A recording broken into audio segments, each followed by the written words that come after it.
Welcome to the Explainer. All right, let's jump right into a truly mind-bending scenario. Picture this. You're standing in a massive, incense-filled plaza. The air is thick, right? Rhythmic drumming is just pulsing in the background, and we're witnessing the exact monumental split second where two completely alien civilizations are about to collide.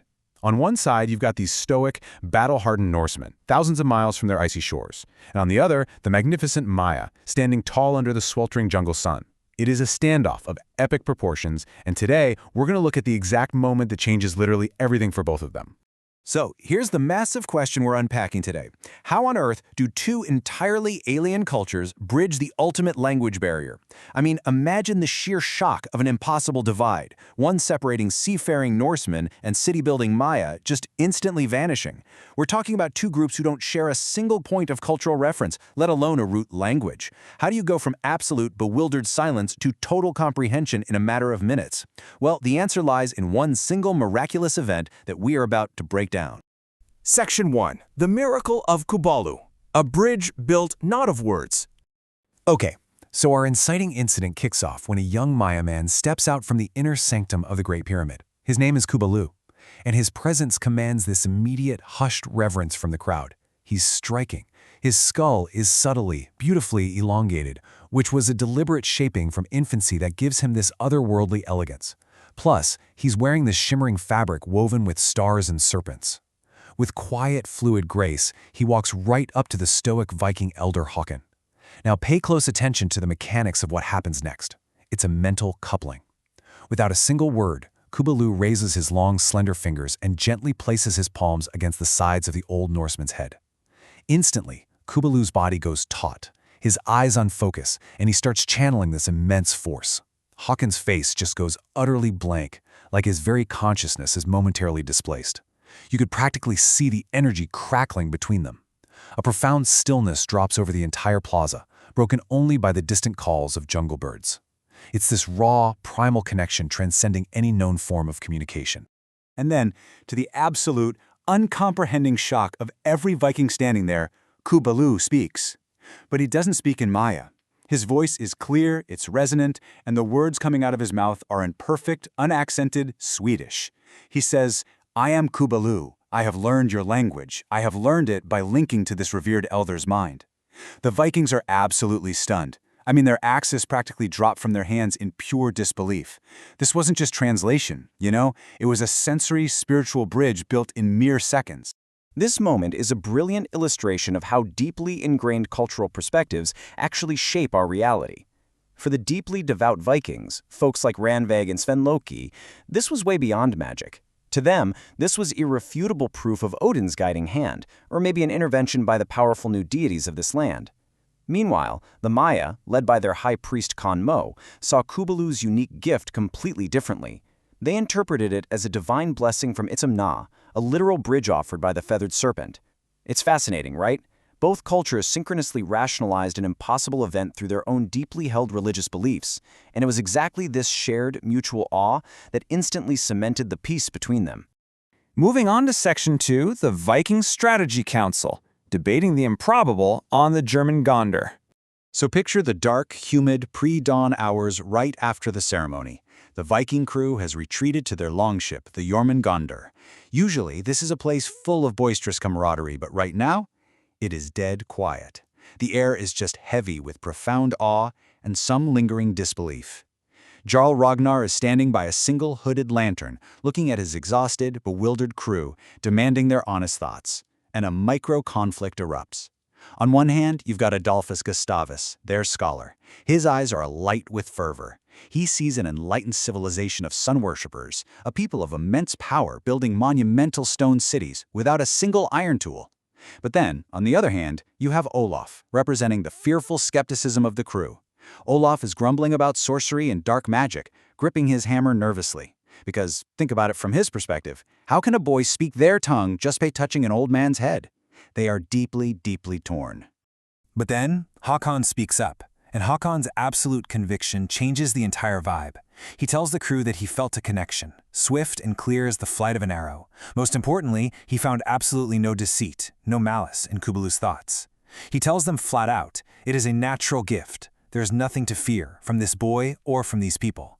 He even assures them that Kooballu's abilities are no more evil than the blue eyes of a Norseman. This profound declaration from their ancient, highly revered seer instantly settles the frantic energy and paranoia on that ship. In an instant, curiosity officially overcomes their fear. Which brings us to Section 3, the Maya Sun Council, weighing wisdom and warning. At the exact same time, beneath the central pyramid of the Maya city, a very different, elevated spiritual debate is unfolding.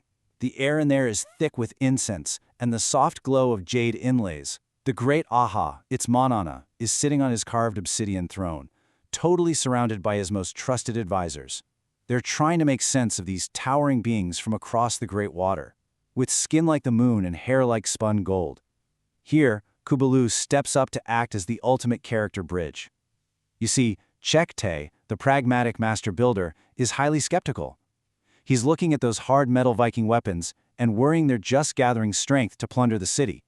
But Kooballu, having touched Hakon's mind, reveals the absolute truth.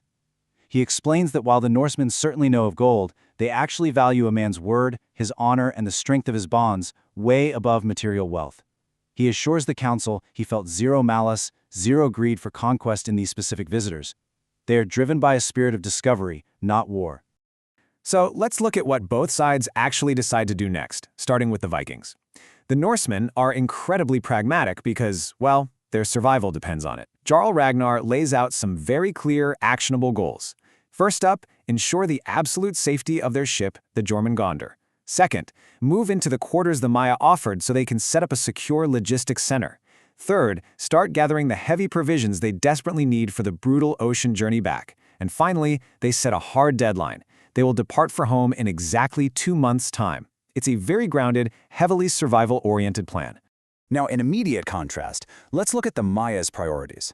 While the Vikings are laser-focused on logistics, the Maya have much more elevated, intellectual goals in mind. The High Priest sees this as the fulfillment of ancient prophecies regarding Eastern travelers. The great Aha wants to exchange provisions for unique knowledge. They want to carefully and strategically observe those strange metal weapons, of course. And Kinich, the royal astronomer, is positively buzzing to learn about the Vikings' methods of celestial navigation and how exactly they read the stars.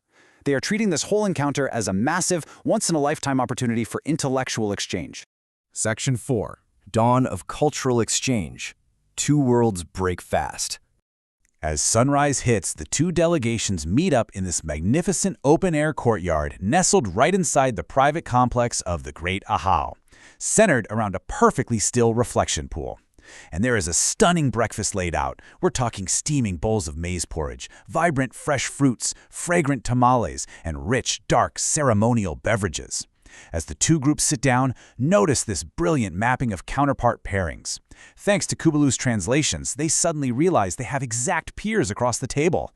You have the rulers, Jarl Ragnar and Great Ahau at Samnaj, finding mutual respect. You've got the healers, Ranveig and the elder botanist Ixchel Ka'an, silently acknowledging their shared craft.